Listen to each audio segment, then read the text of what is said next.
Like, they're suing me for something I didn't do. It's just the most bullshit thing. And I literally had to pay them a lot of fucking money. Jake Paul didn't just lose a fight, he triggered a $100 million legal execution. Netflix is officially suing him after the Anthony Joshua disaster, and if you were paying attention, you could see the trap being set before the first bell even rang.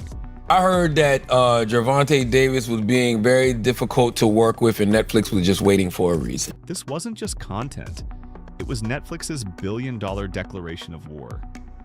A global heavyweight event, marketed not as an influencer circus or a charity sparring session, but as a pure elite-level execution.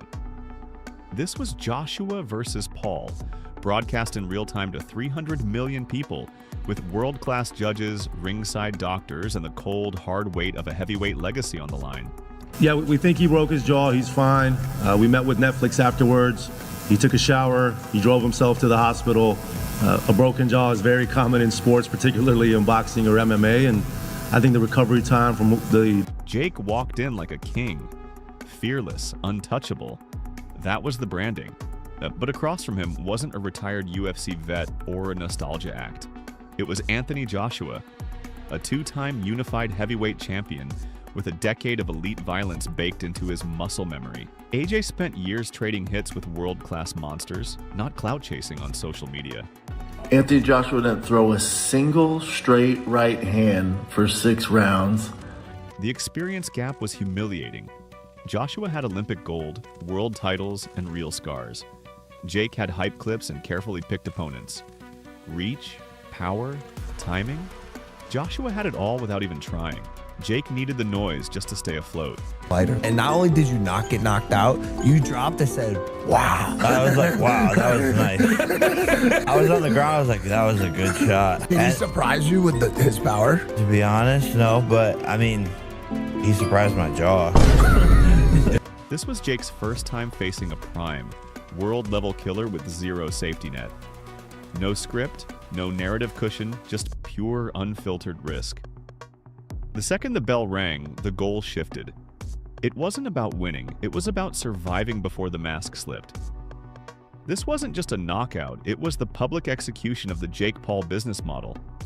The lie that confidence beats competence finally died on the world stage. If you support this man, you support the most vile sin a man. From the jump, Jake's plan was just a survival loop. Move, grab, reset, repeat. No dominance, no control, just running. Joshua didn't struggle, he orchestrated it. He slowed the pace, measured the distance, and let fatigue do the dirty work. Jake wasn't boxing, he was trying not to drown. Every clinch was a gasp for air, every reset was borrowed time. That's the difference. AJ didn't rush because he knew Jake was spending all his energy just to stay alive. Looks like Jake Paul is trying to bait him into something, but he's the one that's hit the canvas twice in this round. Incredible. The fifth round was the total collapse. 2 knockdowns, not from luck, but from pure accumulation. Balance gone, defense shredded, legs like lead. It stripped away every illusion. Jake wasn't unlucky. He was hunted. By the 6th, it was just physics. One clean, timed shot ended the experiment. The ref stepped in because Jake's body had already quit on him. I love this shit, and I'm gonna come back and get a world championship belt at some point. Are you surprised you went 6 rounds with the former 2-time unified heavyweight champion? Honestly, I'm not surprised. I just got tired, to be honest. Like, it was just so much. The reaction said everything. People were stunned he survived 6 rounds, but horrified by how helpless he looked. This wasn't bravery, it was a slow-motion dismantling with nowhere to hide. Within hours, the swagger was gone, replaced by hospital lights and a shattered jaw. No victory speech, just reality. I'm a little fucked up, but will you take care of me forever and ever? I saw you talking crap to AJ at one point. I was trying to get his head. I think I pissed him off. What were you doing? I was just saying fuck him. The diagnosis was blunt, a double fracture. Not a rumor, confirmed bone damage. A broken jaw changes everything. How you eat, breathe, and speak. Training stops. It's a structural injury that changes a fighter forever. But Jake tried to spin it. Hospital visits became content. trauma became branding. No reflection, no accountability, just a marketing stunt. Yeah, I was talking but I just pissed him off. Then he broke my brother's jaw. Huh? Yeah, he smoked his jaw. Yeah? You don't care though. Jake's having a fucking blast. We'll see him back again for sure? Yeah. That's where it got embarrassing. He lost the fight, then tried to market the trauma. The contrast was brutal.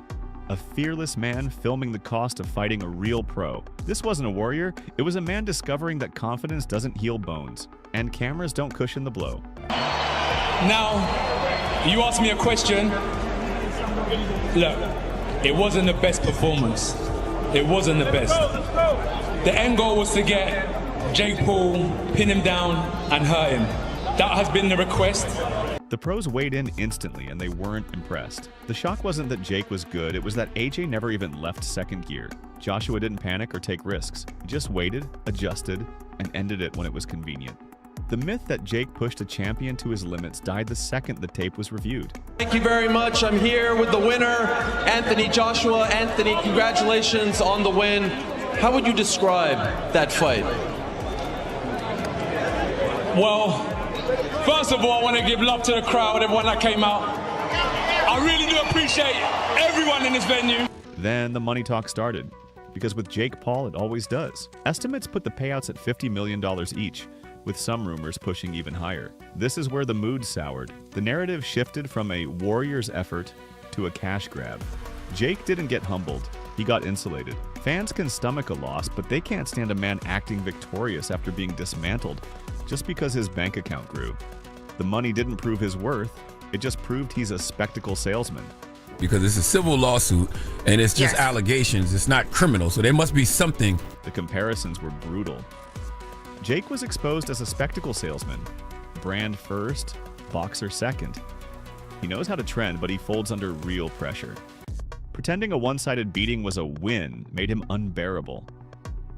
Now, Netflix has stopped smiling. The focus has shifted from punches to paperwork.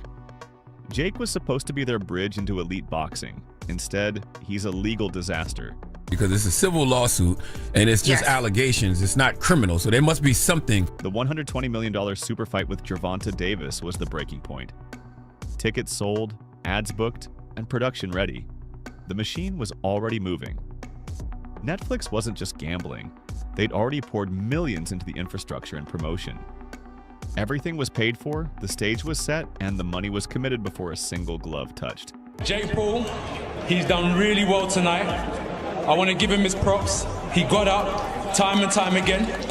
It was difficult in there for him, but he kept on trying to find a way. Then Jake quit. No compromise, no middle ground. He just set the whole machine on fire.